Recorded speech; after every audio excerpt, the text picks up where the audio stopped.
Hello mga ka-cooking! Gawa naman tayo ng masarap na merienda at pwede pang pang-negosyo. At ito ay veggie balls at may kasama pang manong sauce. So tara na at gawin na natin ang ating masarap na merienda. So first, kailangan natin ng 1.5 cups of all-purpose flour. Kung wala naman kayong all-purpose flour, pwede naman bread flour. Ihalo na din natin yung ating ginayad na carrots at spring onions. Maglagay din tayo ng isang kutsarang baking powder, isang kutsaritang asin at isang kutsaritang brown sugar. At paghaluin lang muna natin ang ating mga dry ingredients.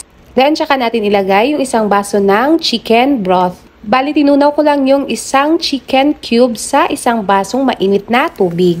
At tsaka natin ihalo ang ating wet and dry ingredients. At dahil kulang pa yung isang baso ng ating chicken broth, para sa gagawin nating veggie balls, nag-add pa ako ng mga half cup to 3/4 cup na water.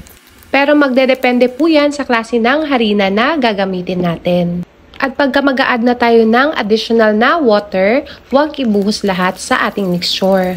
Dahan-dahan lang po ang paglalagay para makuha talaga natin yung consistency na gusto natin sa ating veggie balls. At after natin ma-mix, ganito po dapat yung consistency ng ating veggie balls mixture.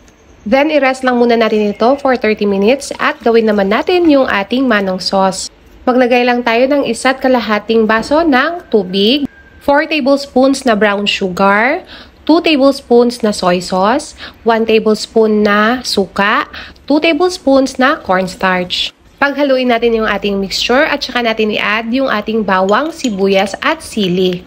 Ang ginamit natin na bawang dito, mga 4 na butil at isang medium size na sibuyas. At yung sili naman ay nasa 5 pieces pero pwede nyo pa pong i-adjust kung gusto nyo ng maanghang or hindi.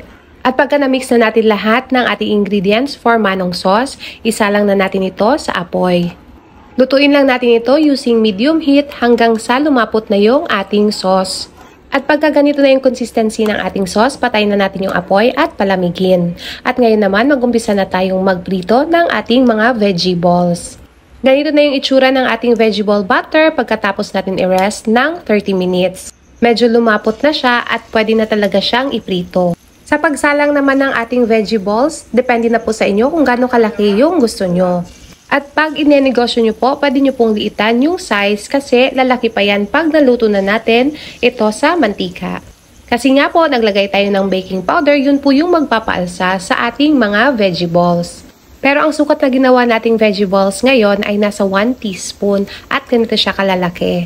At pagkaluto lahat ng ating veggie balls ay tinusok ko na ito sa sticks, 4 yung nilagay ko.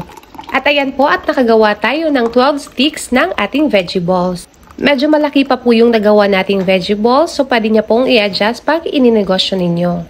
Sobrang malasa po ang ating veggie balls at perfect talaga siyang combination sa ating manong sauce.